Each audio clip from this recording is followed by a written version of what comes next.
మిత్రులందరికీ కూడా నమస్కారాలు తెలియజేసుకుంటూ రాష్ట్రంలో కురుస్తున్నటువంటి అధిక వర్షాల వల్ల జరుగుతున్న నష్టాన్ని ఎదుర్కోవడానికి ఏదైతే నిన్న చంద్రబాబు నాయుడు గారు ఆయా జిల్లాల కలెక్టర్లు ఎస్పీలతో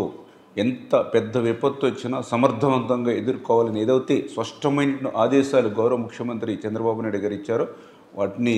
మరి క్షేత్రస్థాయిలో కూడా అమలు చేస్తూ ఉన్నాం. అందులో భాగంగా ఏదైతే లోతట్టు ప్రాంతాలు, లంక ప్రాంతాలు, నదీ పరివాహక ప్రాంతాలు ఏదైతే ఉన్నాయో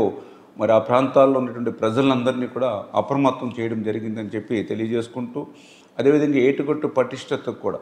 ఈరోజు చూస్తే ఏదైతే ధవళేశ్వరం బ్యారేజ్ దగ్గర మరి 3,04,000 క్యూసెక్ల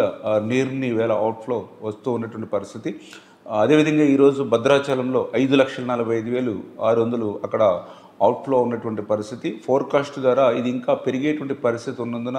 ఆ ఏటుగట్టుల పటిష్టతకు కూడా ఆ యొక్క ఇసుక బస్తాలు, శాండ్ బ్యాగ్స్, అదేవిధంగా సరువు బాదులు ఇటువంటి సామాగ్రిని అంతా కూడా సిద్ధం చేసుకోవాలని ఆ కన్జర్వేటివ్ డిపార్ట్మెంట్ వారికి కూడా ఆదేశాలు ఇవ్వడం జరిగింది. అదేవిధంగా ఏదైతే మరి ఇప్పుడున్నటువంటి డ్యామ్స్ అంటే పర్టికులర్గా ఏదైతే స్పిల్వేస్ కానీ, అదేవిధంగా అవుట్ఫాల్ స్లూయిస్ కానీ ఇట్లా ఏదైతే వాటికి సంబంధించినటువంటి గేట్స్ కానీ, షట్టర్స్ కానీ ఏవైతే ఉన్నాయో ఎప్పటికప్పుడు పరీక్షించుకుంటూ వాటి పనితీరును కూడా సమీక్షించుకోవాలని చెప్పేసి కూడా ఆదేశాలు ఇవ్వడం జరిగింది. అదేవిధంగా ఏదైతే ఈ రెవెన్యూ శాఖ వారు కూడా ఏదైతే గత 2 రోజుల నుంచి కురుస్తున్నటువంటి వర్షాలతోటి ఎవరైతే ముంపు ప్రాంతాల్లో ఉన్నటువంటి ప్రజలకి వారి అవసరాలను తీర్చడానికి అవసరమయ్యేటువంటి బియ్యం, నిత్యావసరాలు, కాయగూరలు, గ్యాసు ఇటువంటి సామాగ్రిని కూడా మరి సిద్ధంగా ఉంచుకోవాలని చెప్పేసి కూడా తెలియజెప్పడం జరిగింది. అదేవిధంగా ఏదైతే ఈ యొక్క తీర ప్రాంతాల్లో కానీ, ఏదైతే లోతట్టు ప్రాంతాల్లో కానీ ఈ తుఫాను రక్షిత భవనాలను కూడా సిద్ధం చేసుకోవాలని చెప్పేసి కూడా చెప్పడం జరిగింది. అదేవిధంగా ఏదైతే పర్టికులర్గా మెడికల్ క్యాంప్స్ అందులోనూ కూడా పాము కాటు, విషజ్వరాలు, డయేరియా వంటి అన్ని రకాలైనటువంటి ముఖ్యమైనటువంటి మందులతోటి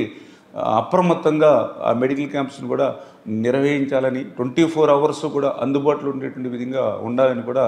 మరి తెలియజెప్పడం జరిగింది. అదేవిధంగా ఎవరైతే మత్స్యకారులు ఎవరైతే ఉన్నారో వారి విలువైనటువంటి పడవలు కానీ, వలలు కానీ వాటి సామాగ్రిని అంతటినీ కూడా భద్రపరచుకోవడంతో పాటుగా మరి వేటకు వెళ్లకుండా మత్స్యకారులను కూడా అప్రమత్తం చేయడం జరిగిందనే విషయాన్ని కూడా ఈ సందర్భంగా తెలియజేసుకుంటూ, మరీ ముఖ్యంగా ఏదైతే ఈ యొక్క వరద ముంపు ప్రాంతాలు ఏవైతే ఉన్నాయో మరి అక్కడ నెలలు నిండినటువంటి గర్భిణీ స్త్రీలు ఎవరైతే ఉన్నారో, దీర్ఘకాలపు వ్యాధిగ్రస్తులు ఎవరైతే ఉన్నారో, బెడ్ రీడింగ్ పేషెంట్స్ ఎవరైతే ఉన్నారో అటువంటి వారిని అందరినీ కూడా